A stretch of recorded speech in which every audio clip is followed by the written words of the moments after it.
El Frente Amplio descargó ayer una serie de pedidos de renuncia a funcionarios de gobierno tras el chat entre la vicecanciller y el subsecretario de Interior en el marco del caso Marcet y también por las derivaciones de las maniobras del ex custodio presidencial Alejandro Astesiano. El presidente del Frente Amplio, Fernando Pereira, entiende que los ministros de Relaciones Exteriores, Francisco Bustillo, y del Interior, Luis Alberto Heber, deberían renunciar a su cargo. El senador Mario Vergara, por su parte, solicitó la dimisión de Carolina H. y Guillermo Maciel. Luego hay un caso llamado Marcet, que ya el Ministerio del Interior y el Ministerio de Relaciones Exteriores conocían que era pesado y peligroso. Si el subsecretario del Interior le dice a la subsecretaria de Relaciones Exteriores que estamos ante un caso de un narcotraficante, que ya sabemos que es narcotraficante pesado y peligroso, e igual se hacen las gestiones para que pueda acceder al pasaporte nacional, hay una negligencia increíble, de un tamaño increíble. En el caso del narco Marcet y la entrega del pasaporte uruguayo, que le habría sido útil para abandonar Emiratos Árabes, donde estaba detenido, hubo novedades en las últimas horas. El sábado, el Observador publicaba que una carta del Departamento Consular de la Embajada de Uruguay en Emiratos Árabes Unidos, que había sido solicitada por el abogado Alejandro Balbi, fue utilizada por la defensa del narcotraficante uruguayo Sebastián Marcet para pedir que fuera dejado en libertad en el juicio tras haber sido detenido por tener un pasaporte paraguayo falso. En tanto, el lunes, La Diaria transmitió que los chats entre Maciel y H. contradicen la versión que presentó el canciller Bustillo en el Parlamento cuando informó que el subsecretario de Interior advirtió en noviembre de 2021 que se trataba de un narco muy peligroso y pesado. La Cancillería había argumentado que por esa fecha nadie sabía quién era Marcet. ¿En qué punto se está con respecto a este asunto? ¿Qué pasos parlamentarios piensa del Frente Amplio más allá del pedido de renuncias? Lo conversamos esta mañana con Mario Vergara, senador del Frente Amplio de Fuerza Renovadora y Convocatoria. Senador Vergara, ¿cómo le va? Buenos días. Muy bien, un gusto estar nuevamente con ustedes y con la audiencia. El gusto es nuestro. Senador, una primera impresión con respecto al tema Marcet, pero en particular de lo que ocurrió el lunes tras la divulgación en La Diaria de ese chat entre Maciel y H de 3 de noviembre del año pasado, donde el viceministro de Interior le informaba a Carolina H acerca del peso pesado que se trataba a Sebastián Marcet, que por ese entonces estaba detenido en Emiratos Árabes Unidos. Bueno, hay que recordar que esta información que emerge no se hace porque se ponga voluntariamente sobre la mesa, como ha querido plantear tanto la vicecanciller como el propio presidente de la República. Surge de un proceso en el cual los legisladores frente amplistas tuvimos que ir a un juez para que le exigiera al gobierno que nos brindara esta información. Esta información, si hubiera querido darse de manera voluntaria, se podría haber dado perfectamente hace meses en la interpelación o cuando los legisladores frente amplistas lo solicitamos por la vía del acceso a la información pública a la Cancillería. Se nos ocultó en la interpelación y se nos negó esta información por la vía de acceso y tuvimos que ir a un juez, lamentablemente, para que le exigiera al gobierno que hiciera público, que nos diera esta información. Y lo que hace esta información es, lamentablemente, confirmar la falta de vocación de transparencia, la resistencia que ha tenido el gobierno en volcar información. Y cuando uno ve el contenido de estos chats, empieza a entender por qué esa resistencia. Como bien informaban ustedes, en la interpelación el canciller dijo que en noviembre nadie sabía quién era Marcet. Y estos dos intercambios entre la vicecanciller H y el viceministro Maciel dejan muy en claro que estaba muy nítido quién era Marcet en septiembre y en noviembre. A principios de noviembre es cuando Maciel le dice estamos frente a un narco peligroso y pesado, e incluso agrega que sería terrible que se liberara. Obviamente, incluso ahí pareciera ser que la vicecanciller ni siquiera le avisa que se le estaba tramitando un pasaporte. O sea, realmente es un tema delicado. Quizás en la interna de Cancillería el canciller no estaba informado de esto. Esto es algo que nosotros no podemos saber, ¿verdad? Bueno, justamente sobre eso, senador, hoy el Observador publica en su PDF que la vicecanciller H no le transmitió al ministro Bustillo esa conversación con Maciel. Bueno, las dos cosas serían gravísimas. Que no la haya transmitido la vicecanciller ese intercambio cuando se estaba procesando un pasaporte al canciller me parece gravísimo, gravísimo. Y me parece muy difícil que uno que ha estado en ámbitos de ejecutivo y ha sido ministro, trabajar con un viceministro con el cual uno le genera esa desconfianza, es muy difícil de trabajar, ¿verdad? También hubiera sido muy grave que sí le hubiera informado y que aún así se le mandara como se le mandó un pasaporte express a Marcet, ultra rápido, para que saliera de la cárcel. O sea, las circunstancias son todas siguen siendo muy vidriosas. Sin duda, estos chats dejan muy mal parado a los dos ministerios. Nosotros ya en la interpelación habíamos planteado que los ministros debían dar un paso al costado, y me parece que con esta nueva información queda claro que los dos viceministros, sin duda, tienen que dar un paso al costado, porque, bueno, sabían efectivamente qué era lo que estaban haciendo, y aún así en todo ese proceso se tomaron decisiones políticas de enviarle a Marcet de manera express un pasaporte que ahora también queda claro fue el factor crucial para que las autoridades emiratíes lo liberaran y hoy Marcet esté prófugo de la justicia internacional. Ajá. Senador, en una entrevista que hizo ayer H con el diario El País, se le preguntó por lo que usted dijo al comienzo de la primera respuesta con respecto al tema de por qué ustedes debían recurrir a un juzgado para hacerse de cierta información. Allí H respondió que en realidad Cancillería no se negó a aportar esa información. Lo que dijo Cancillería es que como estaba en curso una investigación administrativa, la que se informó además el lunes de que la misma no había aportado novedades con respecto al tema y que no había responsabilidades administrativas, se entendía que regía allí una reserva, y es algo que en general pasa hasta que no terminara esa investigación. Dice H, no se iba a dar la información. ¿Para ustedes es de recibo esa explicación? De ninguna manera, porque efectivamente la Cancillería negó por escrito la información con ese argumento que usted acaba de dar, que es que se estaba en curso una investigación administrativa interna. Y usted sabe que ante un pedido de acceso a la información pública, esa no es una causal para negar la información, y mucho menos a legisladores. O sea, que es más, tan es así que nosotros tuvimos que ir a un juez, y el juez le dijo, usted entregue la información, independientemente de la investigación administrativa que esté haciendo. Por lo tanto, no era para nada de recibo, era una muestra de resistencia y de poca transparencia. No era para nada de recibo el argumento de que se estaba procesando una investigación administrativa interna. Tenían que haber volcado esta información independientemente de las investigaciones que estuvieran haciendo. Y lo que dio esa investigación es que no hubo irregularidades administrativas. Nosotros en ningún momento hablamos de irregularidades administrativas, hablamos de decisiones políticas. Acá la decisión política fue, a pesar de saber claramente que que Marcet era un narco pesado y peligroso, ¿sí? Se le otorga un pasaporte express así para que fue funcional a su liberación. Entonces ahí hubo decisiones políticas.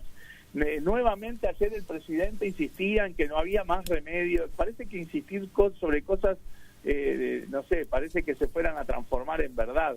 No es verdad que el gobierno no tenía alternativa de darle el pasaporte. Sí. El propio decreto del 2014 en el cual se basó la decisión habilitaba a que ese pasaporte no se diera.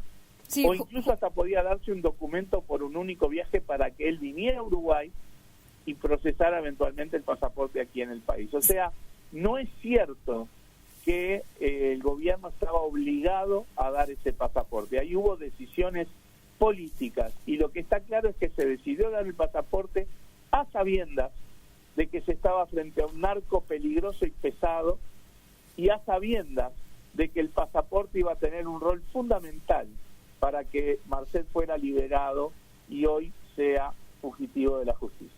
Sí, justamente, senador, yo quería volver sobre ese concepto porque ayer el presidente de la República, en declaraciones que hizo a los medios de prensa, volvió a reiterar el hecho de que a la Cancillería y al Ministerio del Interior no le quedaba otra salida que entregar el pasaporte porque todo estaba en regla, entonces administrativamente correspondía que fuera ese pasaporte entregado. Para usted esto entonces no es de recibo. No, para nada, porque lo argumentamos extensamente durante la interpelación. El mismo decreto del 2014 que se maneja como soporte de la decisión, tiene un artículo que dice clarito que en circunstancias excepcionales los ministerios correspondientes, Cancillería, Ministerio del Interior, tienen discrecionalidad para decidir si se entrega o no el pasaporte. Y vaya si este era un caso excepcional. Se estaba frente a un narco que había estado preso en Uruguay, que estaba siendo investigado en ese mismo momento por la DEA estadounidense, por las autoridades paraguayas, en coordinación con el Ministerio del Interior de Uruguay, y que estaba preso en Dubái por querer entrar con un pasaporte falso. Si todo ese combo no le sugiere a las autoridades que esta es una circunstancia excepcional, bueno, caramba. Y en ese contexto el propio decreto le otorga discrecionalidad al gobierno para el otorgamiento o no del pasaporte. También otra alternativa era darle solo un documento para un único viaje a Uruguay, que esa es la otra alternativa que se maneja, sí, que es bien distinto de darle un pasaporte libre para que se fuera a cualquier parte del mundo, que fue lo que pasó. Pero esto no lo dice solo el Frente Amplio. Otra de las información que surgió en estos días tiene que ver, que era información que nosotros habíamos pedido, tiene que ver con los intercambios entre la misión diplomática en Dubái y la Cancillería. El consulado en Dubái solicitó instrucciones en reiteradas oportunidades, sugiriendo cautela y prudencia en el proceso y sugiriendo esperar hasta que terminaran las resultancias judiciales en Emiratos Árabes. O sea, el servicio exterior instalado en Dubái, uruguayo, le sugería a la Cancillería prudencia. La Cancillería y el Ministerio del Interior actuaron exactamente en la línea contraria. No solamente no fueron prudentes, sino que otorgaron un pasaporte y lo mandaron de manera express a través de un mecanismo excepcionalmente rápido porque era la necesidad de Marcet. Por lo tanto, estaba claro que no había ni urgencia ni obligación de emitir ese pasaporte. Y por más que el presidente lo repita 1000 veces, eso no va a ser ¿verdad? No había que resignar la posibilidad de no otorgar el pasaporte en esas circunstancias. Senador, en la sesión del Parlamento del mes de agosto, luego de hablar la viceministra H y el viceministro Maciel, donde comentan este intercambio que tuvieron, aunque no de la misma forma en la que se ve en el chat, obviamente. Dicen que tuvieron intercambios, pero no dan este contenido. Por eso decía que hay una diferencia entre lo que se dice en el Parlamento y eventualmente lo que se ve en el chat, obviamente. Pero exacto. Terminadas esas dos presentaciones, digamos, vuelve a hablar el ministro Heber y dice lo siguiente. Entonces, señora Presidente, volviendo a la narración, y seguramente esto tiene que tener presente todos los señores senadores, pero en especial el señor miembro interpelante, es que estas averiguaciones las estábamos haciendo frente a autoridades políticas del Ministerio sin información de que se estaba tramitando un pasaporte. Ni nosotros, ni las autoridades del Ministerio de Relaciones Exteriores. ¿Está claro? No teníamos información de que el señor Marcet estaba tramitando el pasaporte. Ayer en la entrevista con el diario El País, la viceministra además suma una frase que también dejó para pensar. Consultada sobre si le dio detalles relevantes, importantes, le pregunta el periodista como para que saltara alguna alarma, cuando dijo que era terrible que quedara libre, eso se expresó así el viceministro de Interior Guillermo Maciel. El periodista le pregunta, ¿no es suficiente en el Estado para que, más allá de los protocolos y la ley, se advierta a quién se está ayudando verdaderamente? Y la respuesta que da H es, ¿y por qué ayudando? Yo no pienso que eso sea ayudar, pero además hay una cosa, quien me estaba diciendo eso lo hizo desde el lugar donde se terminó imprimiendo el pasaporte. ¿Qué lectura hace de este comentario de H y del que le respondió a usted directamente el ministro Heber en aquella oportunidad en la que, más allá de ese intercambio en el que se hizo entre H y Maciel, el pasaporte iba por un carril distinto? Bueno, mire, si hay ese primero, en la interpelación, el contenido de esos intercambios no se dio. O sea, Maciel no dijo, yo le advertí a la vicecanciller que estábamos ante un narco peligroso y pesado y que sería terrible que lo liberaran. Ese contenido se ocultó.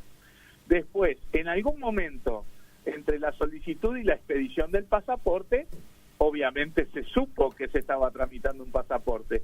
Vuelvo a los intercambios entre la misión consular y la Cancillería. Desde Dubái advertían de la situación y sugerían cautela. Todo esto se hace sin que ministro, viceministra, directores generales conozcan la situación. Bueno, todavía con más razón entonces esas autoridades no pueden estar ahí, porque estamos hablando de un caso súper pesado dicho por ellos mismos. Por lo tanto, eso de que, bueno, ahora es con el diario del lunes, como dijo el ministro, no, porque por eso había resistencia a hacer pública esa información, porque quedaba clara que al menos desde principios de noviembre se sabía quién era Marcet, ¿verdad? Y el servicio consular en Dubái advertía de la situación a la Cancillería y le sugería cautela y prudencia, que evidentemente la Cancillería ni el Ministerio del Interior no tuvieron. Sobre el otro rifirrafe entre Maciel y H parecen manotazos de ahogado, ¿verdad? Yo creo que al quedar clara la exposición de la responsabilidad política de la vicecanciller, bueno, ahora es, dado que si me van a expulsar me llevo a uno del otro cuadro conmigo, dado que estamos en tiempos de mundial, ¿no? Claro. Pero también lo que dice es cierto, quien termina expidiendo el pasaporte es el Ministerio del Interior, también ahí hay responsabilidad política, porque ahí está claro que el Ministerio del Interior no pueden decir que las autoridades políticas no sabían quién era Marcet ni que se estaba tramitando un pasaporte, porque son los que terminan emitiendo el pasaporte y claramente sabían quién era Marcet porque el propio subsecretario Maciel lo dijo un mes antes.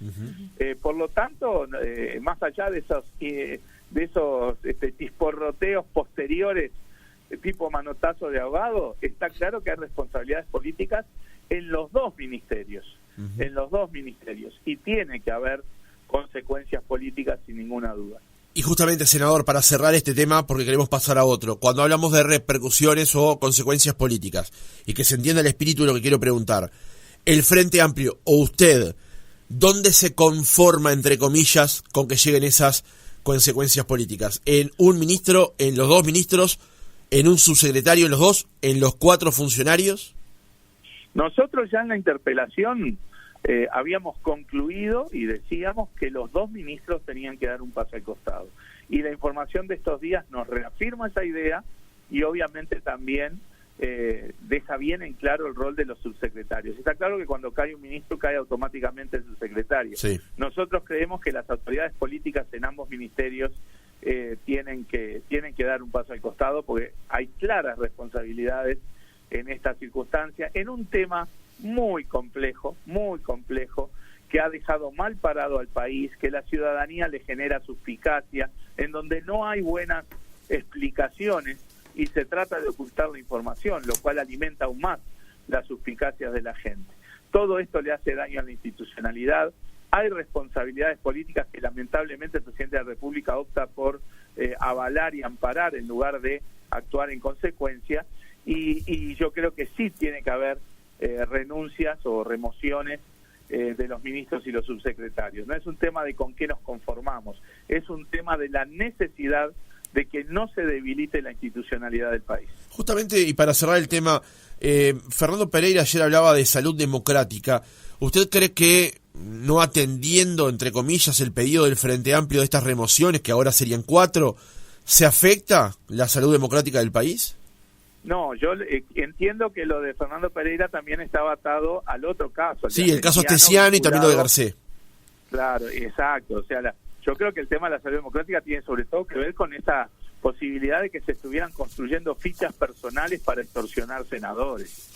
Eso es de una gravedad institucional inusitada, que no recordamos nada ni parecido del retorno a la democracia, y que eso sí hiere en la medida que se confirme, bueno, ya el solo hecho de que se pueda plantear hiere la calidad democrática del país, sin ninguna duda. Bien, justamente ya que pasamos al otro tema, en las últimas horas el CEO de esta empresa Vertical Sky, que fue la que surgió a partir del chat de Astesiano, y ese funcionario que encargó al ex custodio la creación de fichas tanto de usted como de su colega Charles Carrera, declaró que la iniciativa la llevó un representante de esa empresa en Uruguay, el cual habría sido separado del cargo. ¿A usted le conforma esa explicación, senador? No, a mí la verdad que no me interesa en absoluto qué empresa o qué persona lo hizo. Me interesa, eso lo dictaminará la justicia. Acá lo grave es que suceda. Lo grave es que suceda y que parte de esa operación esté involucrado el quien era custodia del presidente de la República. Es de una gravedad, reitero, inusitada, y el tema no es si es Vertical Sky, si es Lunacar, si es Marcelo Acuña, si es Mario Paniza o si es, no sé, la familia Telerín, no importa el quién. Eso lo dictaminará la justicia. Entonces a mí no me genera como explicación, no me agrega absolutamente nada.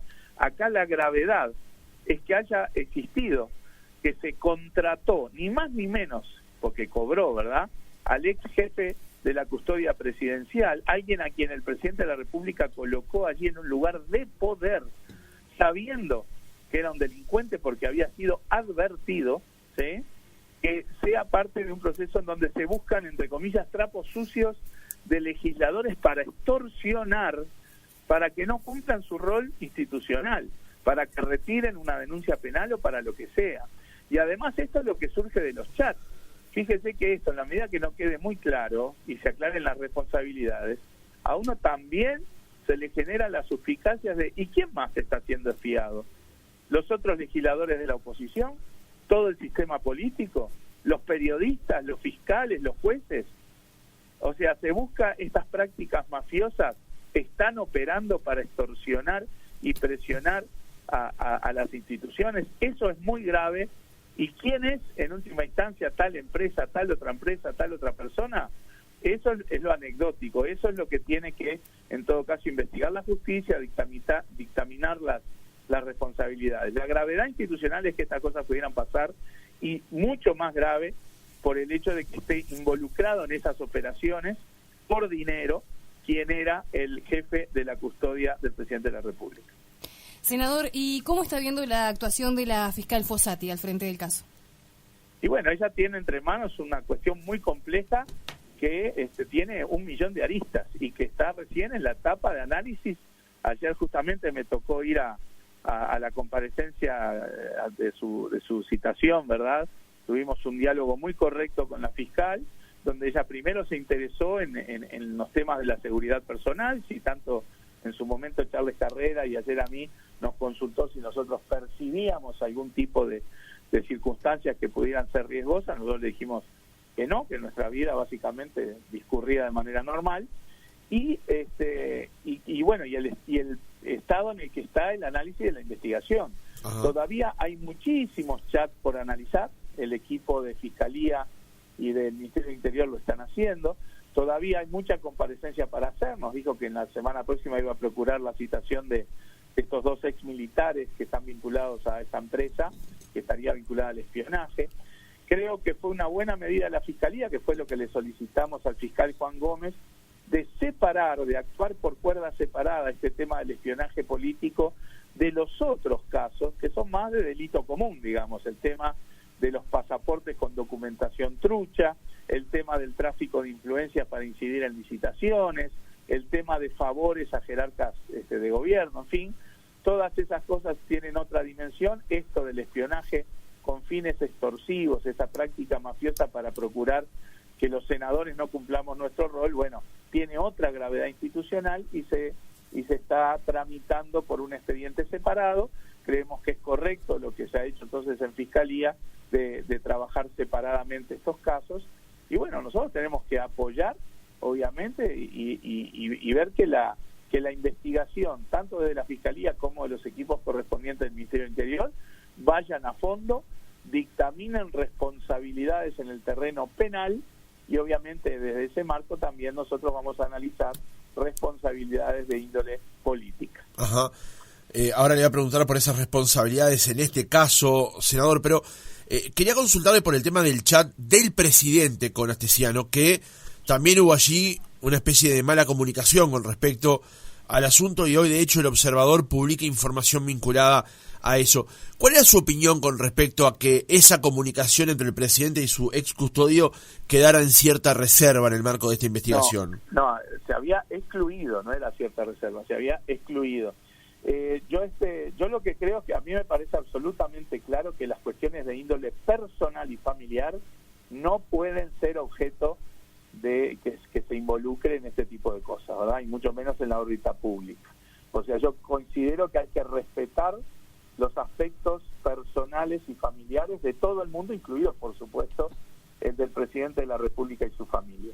El problema es que los chats entre el presidente y Astesiano no tenían por qué ser todos vinculados a la órbita personal y familiar.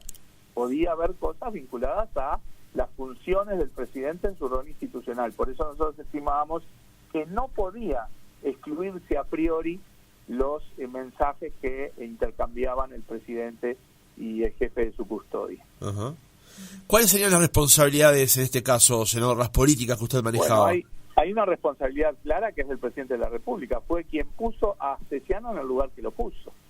Una persona que tenía una treintena de anotaciones policiales, que había sido procesada, que había estado presa, que él conocía claramente de hace más de 20 años. Él era ya jefe de su custodia en 2014, en la campaña del 2014, cuando justamente a Astesiano se le cierra una causa por la que estuvo preso. Por lo tanto, difícilmente él no supiera de esos antecedentes. Pero además quedó claro que hubo correligionarios de su partido que le advirtieron de las características de Astesiano a la hora de colocarlo como jefe de custodia. Incluso en la interpelación correspondiente, el director de Inteligencia Estratégica del Estado, el doctor Garcés, confirmó que él le advirtió al presidente sobre Astesiano. Aún así, el presidente decidió poner a un delincuente, a sabiendas que lo era, y a pesar de todas estas advertencias, en un lugar de poder, en un lugar de acceso a información, en un lugar que evidentemente fue funcional a ese accionar de Astesiano en términos delictivos. O sea que hay una responsabilidad del presidente, por supuesto que la hay. Por otro lado, la custodia presidencial institucionalmente responde al prosecretario de la presidencia. Por eso, todo esto que se estaba haciendo en las narices de presidencia, porque había cosas que se hacían desde el cuarto piso de la torre ejecutiva, utilizando herramientas informáticas de gobierno y demás, se hacían las narices de presidencia, y ahí hay una responsabilidad institucional de quien es justamente el encargado institucional de comandar la custodia presidencial, que es el prosecretario de la presidencia. Por supuesto que no estamos diciendo ni de cerca que el prosecretario estuviera involucrado en ningún tipo de esta actividad delictiva. Decimos que es el responsable institucional de lo que pasa en la órbita de la custodia presidencial, en donde claramente había una asociación para delinquir. Y también hay responsabilidades vinculadas al Ministerio del Interior, porque está quedando claro en las propias indagatorias que está haciendo la Fiscalía que hay varios jerarcas de la cúpula policial vinculados con Astesiano en intercambios de favores y en cosas por el estilo. Por lo tanto, también hay responsabilidades en el Ministerio del Interior, en la cúpula policial, y por lo tanto responsabilidades políticas a nivel del Ministerio que están sobre la mesa, y que, bueno, la investigación de la Fiscalía seguirá dando y dictaminando hasta dónde llegan esas responsabilidades. Ahora, senador, y brevemente, bueno, nos hemos quedado sin tiempo y me queda una pregunta más para hacerle. Cuando usted habla de la responsabilidad política del presidente de la República, él ya dijo públicamente que asume la responsabilidad del error de haber tenido a Astesiano en ese lugar y haber permitido que se continuara en el mismo. ¿Qué otra cosa podría hacer el presidente de la República para asumir esa responsabilidad que usted le señala? Bueno, a ver, el primero, él solamente dijo que era responsable, ¿verdad? Pero no ha habido ningún accionar posterior. Más bien lo que hay son siempre justificaciones, y claramente tiene que haber consecuencias que tienen que ver con separaciones de cargos y remociones. Vuelvo a decir, el responsable institucional de la custodia es el prosecretario. En sus narices estaba ocurriendo todo esto. Ahí hay una decisión política a tomar. Hay varios jerarcas policiales que están siendo indagados. El ministro del Interior no separó del cargo a ninguno, no suspendió transitoriamente los poderes de ninguno, ¿verdad? O sea, hay decisiones políticas a tomar aún en este contexto. Y además vuelvo a decir, el presidente tiene que dejar en claro su responsabilidad política y no solo explicarlo como lo dijo, como que bueno, se le traicionó en su confianza, fue ingenuo. No alcanza, porque para combatir la ingenuidad en la institucionalidad está el Estado de Derecho y el funcionamiento institucional. Y en el funcionamiento institucional se le advirtió que no era la persona Astesiano para colocar en ese lugar. Y él aún así lo hizo, ¿verdad? Con un criterio claramente equivocado. Entonces, ¿hay decisiones a tomar en esta etapa? Por supuesto. Hay que remover gente y hay que suspender transitoriamente las funciones de muchos jerarcas policiales que están siendo indagados. Fíjense que gente que siguen algunos está con licencia pedido por él mismo, otros ni siquiera eso, gente que está siendo indagada y que es el auxiliar de la Fiscalía en este tema y que siguen en funciones. O sea, realmente no se entiende que los jerarcas policiales indagados sigan en sus funciones y desde el punto de vista institucional, reitero, creo que el responsable institucional de todo el equipo de custodia presidencial tiene también que ser removido. Bien, senador, le voy a hacer la última consulta porque ayer el presidente de la República, en declaraciones que hizo allí en Colonia Valdense, habló de cierta virulencia con respecto a cómo está posicionado el Frente Amplio. ¿Entiende que cabe este término de virulento? No, lo que pasa es que la situación es muy grave.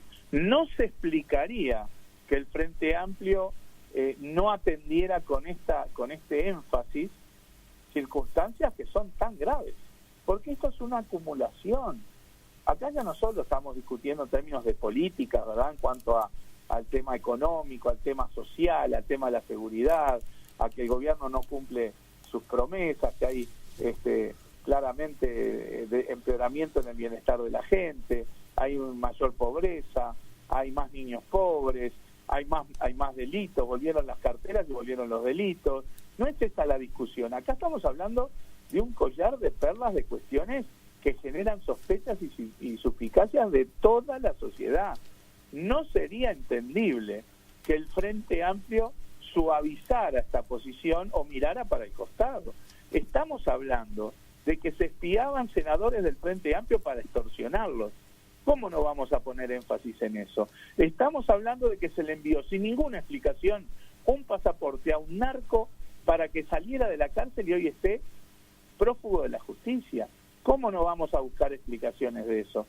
Estamos hablando de la entrega escandalosa del monopolio del puerto de Montevideo. Estamos hablando de las irregularidades del Ministerio de Turismo. Estamos hablando de que el presidente confiesa que toma decisiones por intereses particulares, como en el caso de las empresas tabacaleras. O sea, es una acumulación de temas que obviamente obligan a la oposición a poner el foco.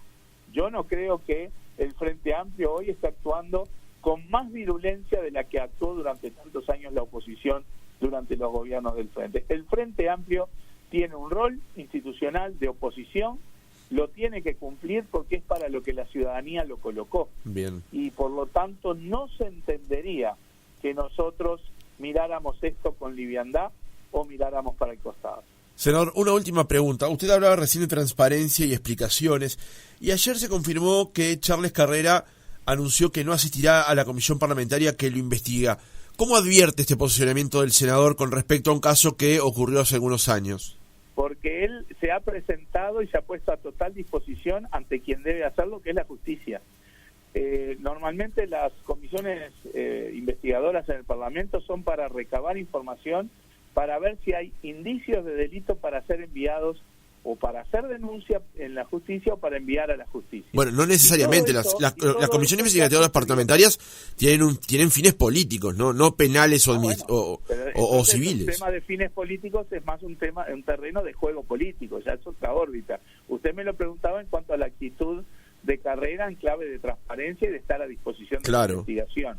Y yo lo que respondo es, él es totalmente a disposición de la investigación, como ya estuvo, ya fue a la justicia, se puso a disposición, ya planteó posicionamiento y documentación, y es lo que tiene que hacer, ir a donde corresponde, donde se está haciendo la investigación que realmente importa, que es en la órbita del sistema judicial, y allí desde el primer momento el senador Carrera manifestó y realizó, no solo manifestó su disposición, sino que fue a la Fiscalía a responder y a proveer toda la información que él tenía sobre el tema. Mario Vergara, senador del Frente Amplio, Fuerza Renovadora, Convocatoria Serenista, gracias por haber estado otra mañana con nosotros. Un gusto y saludos y a las órdenes como siempre.